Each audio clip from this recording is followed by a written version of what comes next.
যখন মক্কার কুরাইশরা বলে আল্লাহ চিনি রহমান চিনি না, আল্লাহ বলে রহমান রে চিনো না, তাহলে চিনে নাও রহমান নামে তিনি ৭৮ আয়াত বিশিষ্ট কালামুল্লাহ মাজিদে একটা গোটা সূরাই নাজিল করে দিয়েছেন। তিনি নাজিল করলেন আর রহমানু আল্লামাল কুরআনা খালাকাল ইনসানা আল্লামাহুল বায়ান।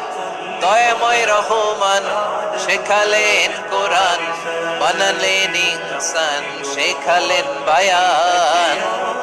দয়াময় রহমান শেখালেন কোরআন, বানালেন ইনসান শেখালেন বায়ান।